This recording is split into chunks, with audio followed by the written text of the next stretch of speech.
Hi, good evening, and welcome to Daily Covfefe on Unsafe Space. Today is Wednesday, November 27th, and this is Keri. I'm being joined not by Carter today. It's Thanksgiving week, and Carter is traveling today, and he said it's your time to try and do one by yourself. And so I called in some backup, and so this is Keri, joined today by my friend Kyle. Hello, Kyle. How are Hi, you? Keri. I'm wonderful. Thanks for inviting me. Yeah, I'm happy to talk to you. So you have, just for anybody who's listening or watching, you are an author. You guys, Kyle is one of my new friends. He's an author who's written a book called The Revenge of the Chupacabra. Is that right? Revenge of the Chupacabra. And you guys can find out more about his book and his writing at kyleabernathie.com. That's Abernathy with an IE. Did I get that right? Yes. KYLEABERNATHIE.com. Give you a synopsis and links to the Amazon for the ebook and paperback. Very cool. So we were kind of talking about this a little bit beforehand. I don't really think of our podcast I don't really think of Unsafe Space as a political podcast. I think of it more of a cultural one, but we do talk about politics necessarily because politics is a part of culture. And when I met you, we have a mutual friend who introduced us, who basically was like, "You've got to meet Kyle. He's the smartest person I know." And I'm really excited to see what you guys talk about because he's progressive. And so, do you identify that way? He called you progressive. Would you say that you identify that Well, way? like I was mentioning just a while ago before we went on, it's hard for me to say for sure. I mean, because the term progressive now, in the last year or two, is starting to be co-opted by people that are wanting to make it something that they can use to, leverage political power and influence. So if you say progressive as in wanting to concerned with more of a class struggle, uh, economic things, resisting neoliberal attitudes, um, as opposed to a lot of the things you talk about. I mean, progressivism nowadays, a lot of people are including all of the cultural and social issues that tend to divide people automatically, which is what I think the neoliberal causes are. They delight in that. They need things to divide people, and cultural issues, whether it's gender, race, anything else, like all of those are going to be divisive issues and pull people one way or the other. So if it's the Democratic Party using the term progressive and including all those cultural, you know, uh, points that people get so upset about and want to argue about, that sort of distracts from the class struggle angle of progressivism, which I think Bernie Sanders and Tulsi Gabbard are both wanting to focus on the resisting the neoliberal movement, as opposed to letting the cultural issues divide. They address those. But they don't want to spend most of their time talking about that. I So think I will. that's a The great. thing.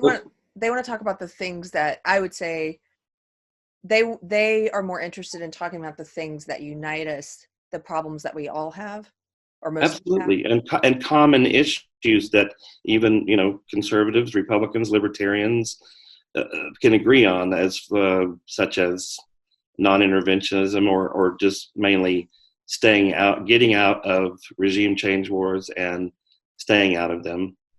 And yeah, uh, So I think sometimes we try to, because words like this, as you pointed out, progressive can have such a different meaning, and so you could be talking about something, and you could use the word progressive, and the person who's hearing it could have in their mind something completely different. And so we think it's important to define terms when we can, so we understand what we're very clear about what we mean. And in particular, Carter, my co-host, and I, in the past, I've uh, pointed out to him before that I think on the podcast, I most often call them real progressives, people like yourself, like no actual progressives. And he's asking me, what does that mean? And so I've tried to explain the difference. And I mean, I think of someone like comedian Jimmy Dore, who I know you're also a fan of his. Jimmy Dore, I think, is a real, what I would call a real progressive. Dennis Kucinich, real progressive. How would you define the term progressive for you? What does it mean when you use it? Or what, and what does neoliberal mean? Because I know you also were talking about how you shared an article recently about neoliberalism, and that people didn't see, most of the people responding didn't seem like they knew what the term meant. That's right. Well, most people, when they just hear the word liberal in there, they automatically, their mind goes to Democratic Party instead of, I mean, neoliberalism and neoconservatism have a lot in common, and they both include um, exerting our military power in other nations for control of oil, control of, just political control in general. And so neoliberalism is more of a worldwide issue. Now, progressivism in the United States, when I use that term in concerning the politics of the United States, I'm thinking about, Medicare for all and educational support from from taxes, and it's more of almost using just expanding. I mean, we live in I had a discussion on Facebook the other day with someone about he identifies as a conservative person, and about he was very anti-socialism, the word socialism.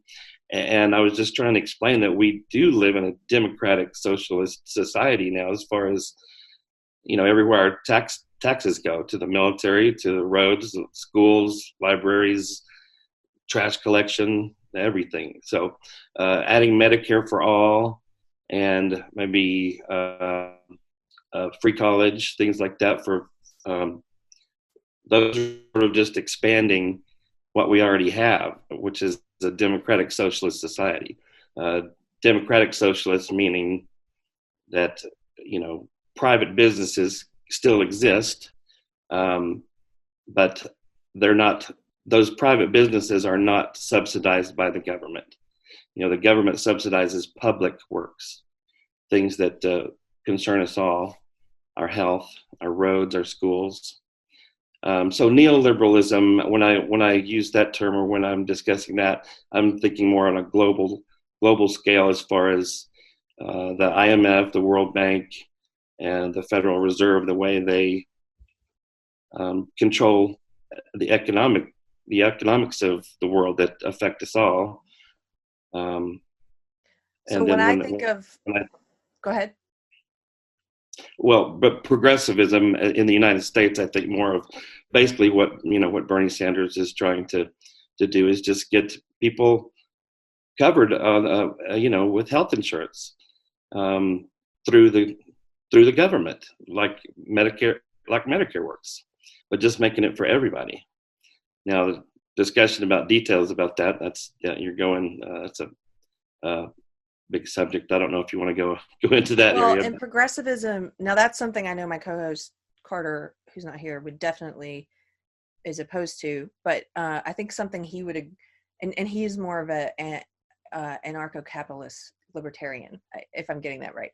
But he, something that I think he has in common with, which I was saying, we talked about this once before with progressives. Something he shares in common with progressives is that I also think of progressives as naturally anti-war, Yes, anti-interventionist. yes.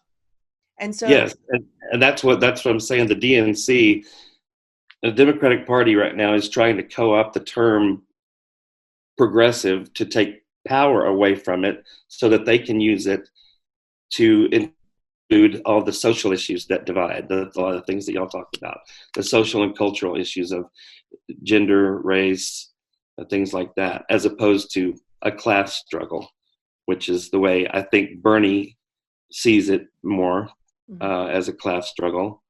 Um, and and so, and do you think that the Democratic Party is more, because okay, so if I think of a neoliberal, I think of Hillary Clinton. That's right. Well, neoliberal is, people that take money from corporations, from uh, military contractors, big pharma, oil. That's neoliberal. That is a way to keep the power and the money flowing upwards, and doesn't have much to do with taking care of the bulk of the general populace. And so do They you may pay lip service to that, but it's, the money and power stay in the hands of a few who already have it. And now we're talking also about communications companies, Facebook, Twitter, Google, people that control the information. That's neoliberalism too. so do you think the people that I call like um actual progressives, people like yourself, do you think that the people who are progressive are aware of some of the censorship issues that are going on that we talk a lot about on the on unsafe space? That because I don't think people that call themselves quote liberals, a lot of those people I think have been pulled, and I was pulled into supporting things that were censorious, like or pulled into culturally supporting censorship. I'll put it that way, if not legally, but culturally saying yes, we should ban these people and ban these people and ban these opinions. And do you Well, think? that's why I was saying that the term progressive is now getting very murky, because there are people that are now using the term progressive to identify themselves, who are for censorship, for degrees of censorship, which, as you and I spoke about the other night, that's going down a really terrible rabbit hole. I mean, censorship is censorship. Um, if you if you remove if you make it forbidden to discuss certain subjects, that's censorship, and that's dangerous. I mean, you and I both, we say liberal like this now, With quotes. liberals with the bunny ears, because the term liberal means open, and it means inclusive. Everything goes as long as nobody gets hurt and there's no personal property damage. Yes. And liberal, nowadays, people that identify as liberal are literally wanting to shut speech down, and that's very scary to me. That's one of my friends, Mike Harlow. I don't know if you've seen him. He's been on our show before, but he's gay, and he talks a lot about how, the gay community was known in the 70s and 80s for pushing the boundaries, and for being punk rock and radical, and like you said, liberalism is this idea that anything goes as long as you're not hurting someone else. And now he's like, now the LGBTQ movement is all about, it's the opposite. It's about banning things and censoring people and protecting, and he said that's not what I grew up, seeing the gay movement as.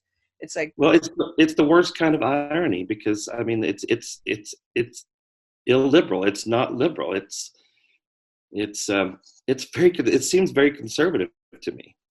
But you try to call someone who has those thoughts conservative, and they'll freak out.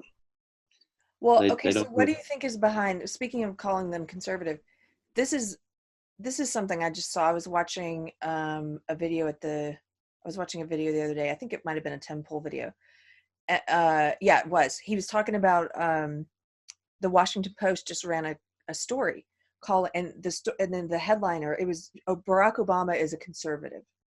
And then he highlighted a couple of other mainstream like legacy media pieces that kind of came out around the same time that are criticizing Obama as a conservative.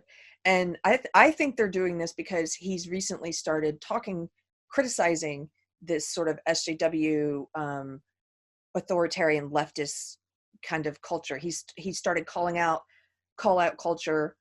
He was saying, if all you're doing is calling people names and mobbing people, you're not going to get very far.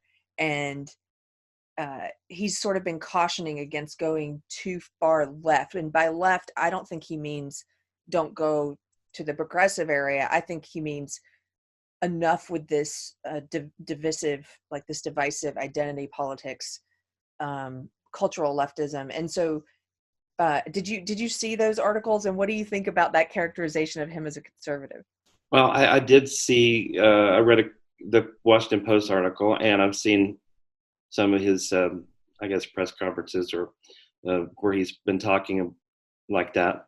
And I wonder about his motives. I mean, of course, a lot of people are wondering what his motives are right now, and, you know, who he's going to endorse in the long run. He's not endorsing Joe Biden. It's pretty clear at this point. Obama, this is someone who I voted for twice. I've been a lifelong Democrat, voted for Obama twice, and was deeply disappointed in what he did as president. The most disappointing things were the increases in the wars, drone bombing, and he got in office as a peacemaker. They gave him the Peace Prize, the Nobel Peace Prize, and then he increased our wars from 2 to 7 wars, and increased bombing, the support of the Saudis bombing Yemen, and Kyle, those are hate facts.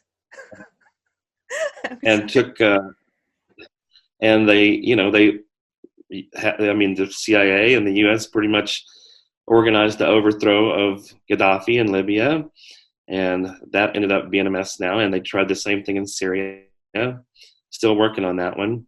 So I consider him, Obama now, is clearly to me on the neoliberal side. And so his motivation for pushing back on the divisiveness of the cultural issues you're talking about, I have a suspicion that what he's trying to do is to not let people like me wander too far, and you wander too far astray from the Democratic Party, so that honestly, maybe people like straight males are not completely alienated from the Democratic Party, so that we are willing to vote on a Democratic ticket in the general election. That's my opinion of why he's doing that. This is interesting because this is making me rethink a conversation that we had previously on the podcast. I think it was on a live Covfefe, where we were talking about how he had spoken out against call out culture, and Carter and I got into a little bit of an argument because he was sort of questioning his motives, and which I agree with. I do wonder why he's doing this as well, but I think I was feeling kind of emotional in that episode because from my point of view then, I was thinking, well, why? It doesn't matter why he's doing it. I'm glad that someone on the left is cautioning against this, and we should be, as someone who I still consider myself liberal, although I'm probably very personally conservative on some things now, but I'm happy. I like to see people on the left talking about how call out culture is wrong, and so I felt I was kind of argumentative with Carter about it, but now you're helping me to see it in a different light, which is, yeah, maybe I think you're right. I think he's looking realistically at the upcoming election, and he's sort of saying, hey guys, I think we might be missing the boat again. Like, I think we might be losing a lot of people, because most of the people running seem in denial about it.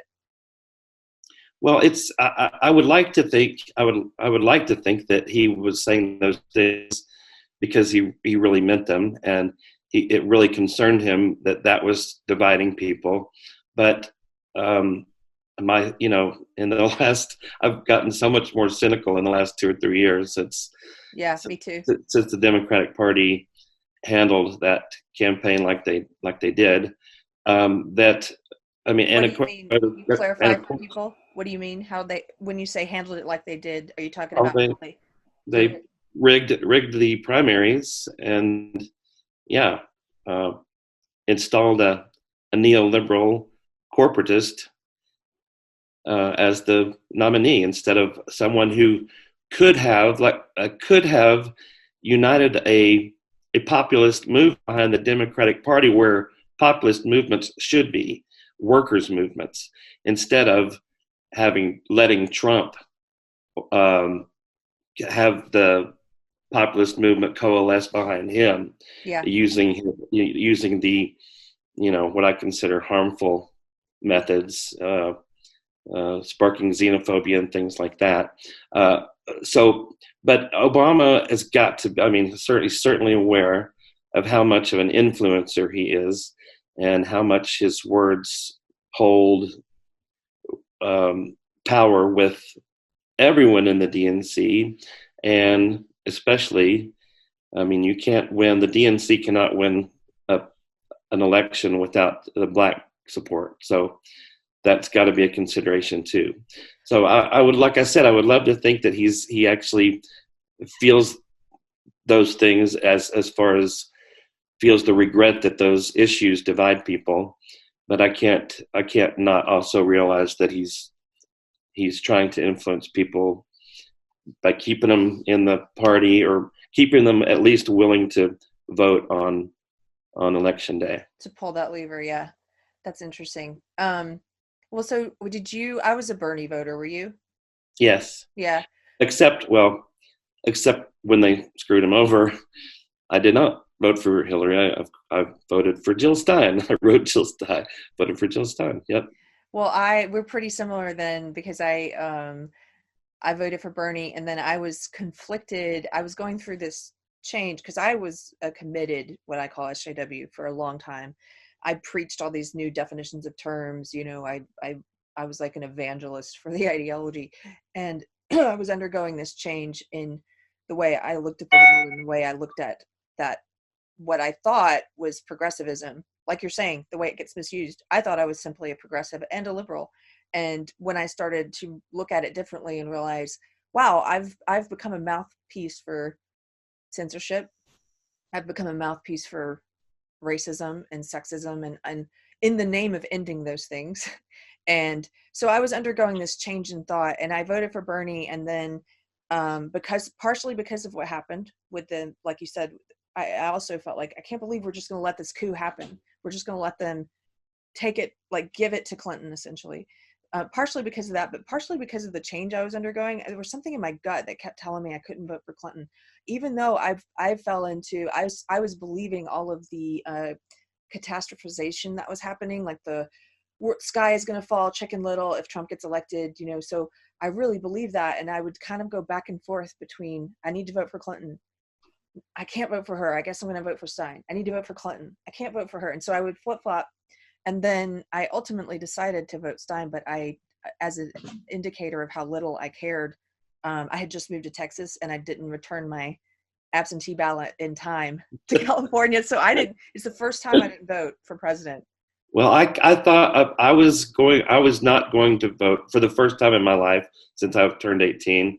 I was going to stay away from the ballot box. But at the last minute, I just said, I just can't do that. I want my voice to be heard. It'll just make me feel better that I cast a vote. So, but it's not just the things that they did to Bernie. Like most Bernie supporters, I was pretty disappointed that he let that happen and just sort of, tried to stay cool with the Democratic Party by throwing his support behind Hillary. That disappointed so many people, me included. But then what the Democratic Party did after the election to explain why they lost, that just further pissed me off. And it was infuriating. It's still going full force, and it leaves me pretty much without a party, because I'm not a conservative Republican. And I just don't know this Democratic Party. I don't know what happened to the Democratic Party that I thought was supposed to be, that truly looked after people that had more difficulties in life and workers that were losing their jobs or being exploited by their employers. And that's not what it turned into. And so I really feel like I'm without a party. I did not dim exit because in Texas there's no point, and I still want to be able to vote in the Democratic primary. So I'm still a registered Democrat, but I sure don't feel connected to what's going on in the party right now. Like you and I, when we first met, one of the things we connected on was admiration of Tulsi Gabbard, and that's her candidacy is pretty much the only thing keeping me involved in caring what the Democratic Party does at all at this point.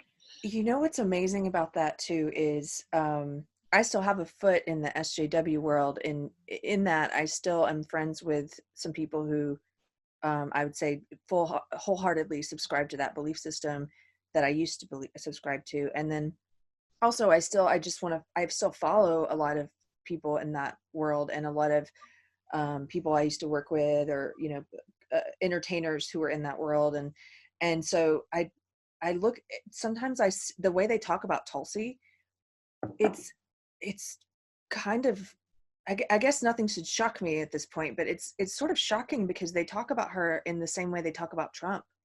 It's this weird, like, they've turned her into some kind of demagogue in their minds, and they talk about her like she's a white nationalist, and like she's a religious nut, and like she's a puppet of the Russians. I mean, I hear the craziest stuff coming out of the mouths of Democrats, but Democrats who are SJW, who support neoliberals. Well, that should give you a big clue. That should be a big hint that if the Democratic Party is doing that to her, someone who is against wars and who supports Medicare for all and all sort of democratic socialist policies, if they're trying to smear her by whatever means, whether it's her beliefs on gay rights as a youth, because she was raised in a conservative family, she has long since explained that away. But it's her being against I think the main reason she's being smeared, especially with the Russian angle, is that she is a threat to the military-industrial complex. Yep. And one of the reasons I think she would be such a perfect candidate for the Democratic Party is because I don't think, and also to pull voters from the conservative and libertarian end, is that who is going to listen to somebody saying we need to get out of these wars? Who's going to listen to someone who's not in the military? I mean, she's in the military and saying we need to reduce our empirical footprint in the world. Now, I haven't heard her talk about closing bases or anything like that. And honestly, she doesn't talk enough about the military budget for my taste. But I do think that is why she's being smeared, especially as a Putin puppet or whatever they call her, is because she is the only candidate who is talking about ending regime change wars and criticizing the actions of Obama and Hillary Clinton. I mean, Hillary Clinton was Secretary of State, and in the war room, we all saw the video where they were, watching them get Gaddafi and kill Gaddafi in the streets and everything. That's what America did. America supported that. And now Libya is in a super bad mess, way worse than when Gaddafi was in power. So yeah, she's that's why they're smearing her. Now they use different ways to smear her, but when they use the Russian angle, I think that's your evidence that the Democratic Party has been co-opted by neoliberal politicians. I mean, it's been in the control of neoliberal politicians since Bill Clinton was president. That's when it started. I think they're it's interesting because I think the neoliberals have almost adopted SJW ideology because they see it as a means to retain power. Absolutely. That's what I was trying to say clumsily before, is that they're using that. They have co-opted that to use to, it's to keep people arguing so that they're not paying attention to the big money issues and the military, the American empire in the world, things like that. Yeah. I have a friend, oh gosh, I would love to introduce you to this guy. He has a theory. He was a big part of the Occupy movement, Occupy Wall Street. I was down there at Occupy as well. I was at the time working on a progressive comedy documentary, and we were shooting some stuff down there. I've always wanted to ask you if you had gone to that.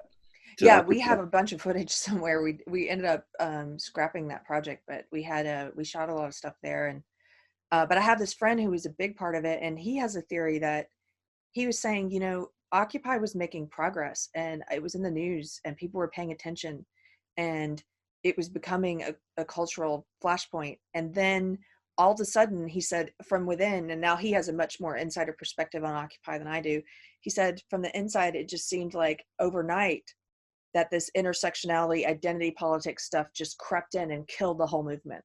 Because instead of it being suddenly about class and about, you know, we're all united in this struggle against the elite, however you want to view it, against the banks, you know, if we're here to talk about it, all of a sudden it became about who's more oppressed in terms of identity groups within Occupy, and the whole thing fell apart. Absolutely. And that's why I don't feel so much a part of, like, I don't understand. Well, I know why the Democratic Party is using that.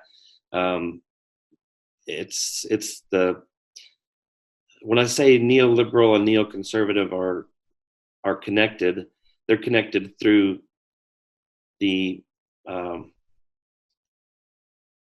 desire for the United States to exert military power in the world. The Democratic Party supports wars now. They're actually even, you know, goading Trump into taking military action sometimes when he doesn't want to.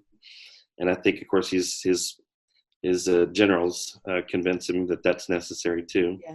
But yeah, in the Wall Street, I saw that in the Occupy Wall Street movement. I saw it start then too. When it became about identity politics, that's definitely going to keep the left and the right at complete odds, just on principle. Even in certain areas of it where they could agree. It's used as a tool to keep them at odds, so that, you know, the Republican Party gets the votes that they know they're going to get, and the Democratic Party gets the votes that they know they're going to get, because those issues split left and right. So just in case there's anyone new watching, and I was talking about defining terms earlier, I want to define the term identity politics, because I'm reminded of a conversation I had with a liberal friend who, when she hears that, or political correctness, when she hears either of those terms, she hears something very different than what I mean, or when I say it. And so when like, for example, I believe, and I'm sure you do as progressive, that racism is wrong, sexism is wrong, homophobia is wrong, any type of bigotry is wrong. And I believe in, you know, you don't sweep that stuff under the rug, you address it and you root it out, and if you encounter it. But that's not, to me, that's not what identity politics is. Identity politics is, if I were to define it, it opposes rooting out. It's the opposite of rooting out racism and sexism. It's actually codifying it, and it's turning into something permanent within a movement, because it's saying that you will never, like, a common refrain in the SJW ideology is that to say that you're colorblind is insulting now. You know, it used to be something that you would say, you would aim towards being, quote, colorblind, meaning when you say that, it clearly doesn't mean that you can't see what race someone is. It just means that you don't treat them differently because of their race. Well, now in the SJW ideology, they say that that's wrong because we don't live in a colorblind world. Therefore, you can't be colorblind. We have to look at race.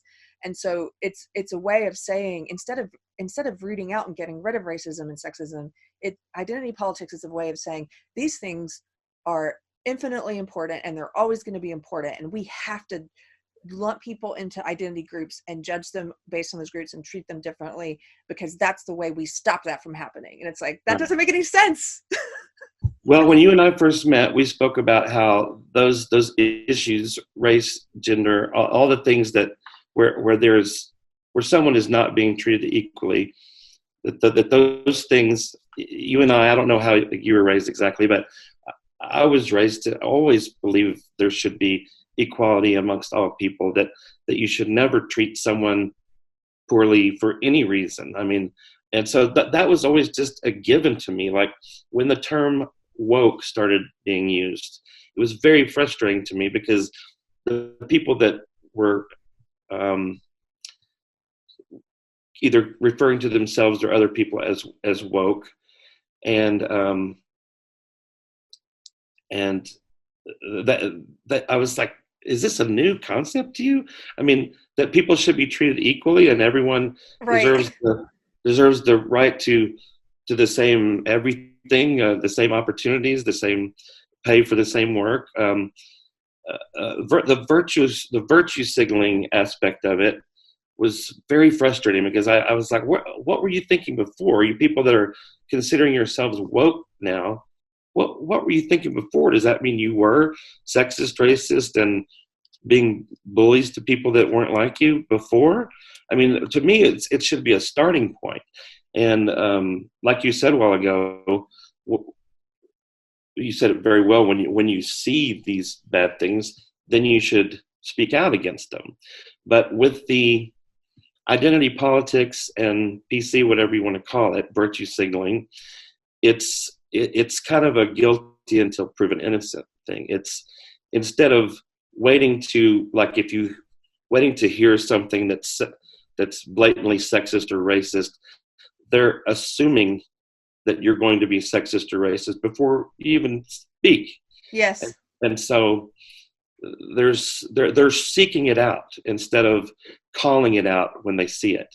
They're seeking it out and they're assuming. And let's be honest, if you're straight white male, I have noticed a big change in the last few years.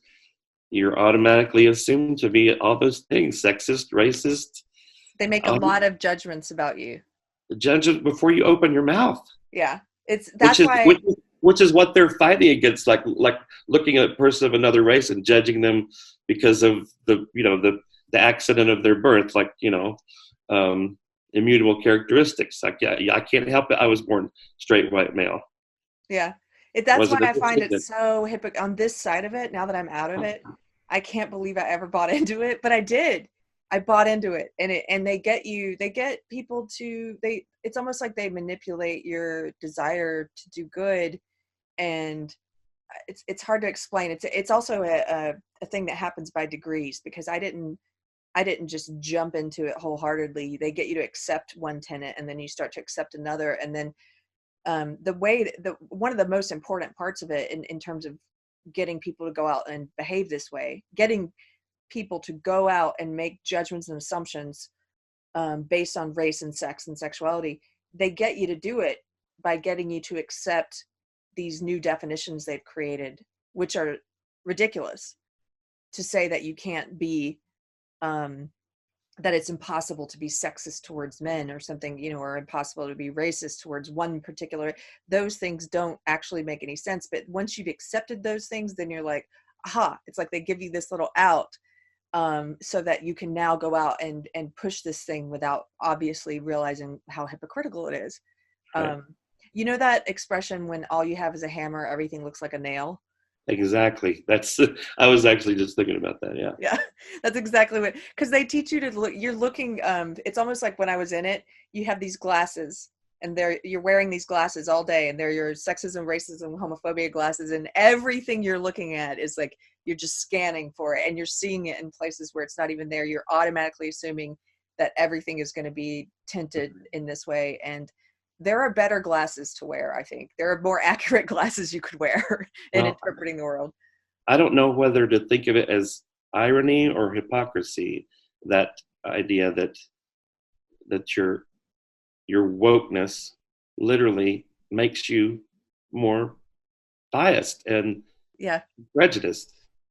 It's crazy. And also the term woke also drives me nuts, because inevitably most of the people that I hear using the term woke and referring and virtue signaling are thinking exclusively about those cultural issues, the dividers, the race, gender, etc., instead of being really woke and seeing the big picture, that it's about class struggle. It's about, the 99% versus the 1%.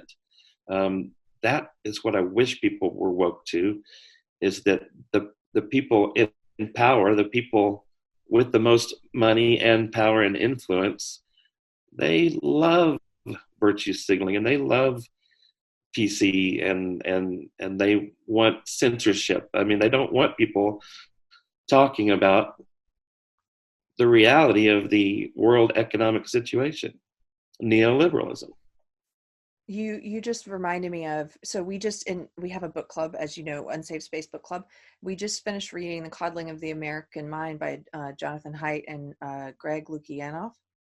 Yes, I've not And read that. well, there's a great part in it, and I'm gonna mangle it because I don't have it in front of me, but he's talking about the identity politics of inclusion and like a common humanity. And he gave an example. He was like, this is the type of identity politics that Martin Luther King employed, where you are talking about identity, but a very inclusive big tent identity. And you get change happens because you talk about we and us and what all the things that we have in common. And it's all about grouping us all together under a shared humanity. And then they contrasted that to this identity politics of exclusion, which is what SJW ideology is, where it's not about talking about identity as this, what are the things that unite us, right? It's about identity as these little tiny, like an infinite number of identity groups that you can belong to whittle yourself up. Intersectionality, when you get down to it, the funny part about it is that it's so exclusive that if it is allowed to play out without them interfering, I think Jordan Peterson has said this before, at the core of it, you would eventually get back to individualism. Like you would have to. Yeah. But it is about, it's not there yet. They're collectivists, but it is all about, like, you're not in this group, and this group is about this group. You know, they're starting to do on college campuses now. I've seen this is wild to me, where they're having spaces that are, you know, no whites allowed in this space, or no men allowed, or no. Now there are certain places where I think that's a positive thing, and it's community building. But there are other places where I think, you know, depending on the context, there's nothing positive that can come of being exclusionary in some of those contexts. It's like, you know, it's almost, it's such a weird thing that we've gone through as a nation, gone through desegregation, and now we're coming, like, almost, I feel like wokeness is taking us full circle back to, like, let's all split apart again. Like, And isn't it ironic? Don't you think? Too ironic. Yeah, I really do think. yeah, you're right. It might be more irony than hypocrisy. Well, yeah. This is so frustrating. I love talking about this with you, but it's so. It can be frustrating. That's why we try to laugh about it a lot. Well, okay, so Kyle, I want to wrap it up because I have to.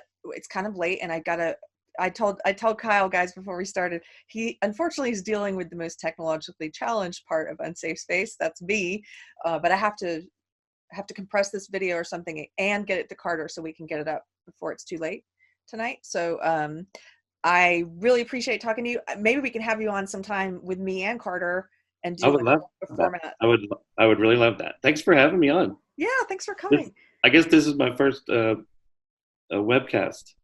Oh, awesome. Well, maybe we can do a live one sometime, because those are fun too, because then we get cool questions from people in the chat, and we have I'm really grateful for the audience we've been building, because there's a lot of people have a lot of fun feedback. So when we have chat, there's always like fun things going on too. Well, I've been enjoying your show on YouTube, and I hope to be happy to meet Carter sometime. Awesome. And just remind people again, where can they find information on your book? My book is called Revenge of the Chupacabra. It's a fun, campy monster story that is really an allegorical tale about the media, about journalism, and what is real, what is fake. This was released before the election, a few months before the 2016 election. But Revenge of the Chupacabra, available on Amazon, paperback and ebook. You can read a synopsis on my website, kyleabernathie.com. Abernathy with the I-E instead of a Y.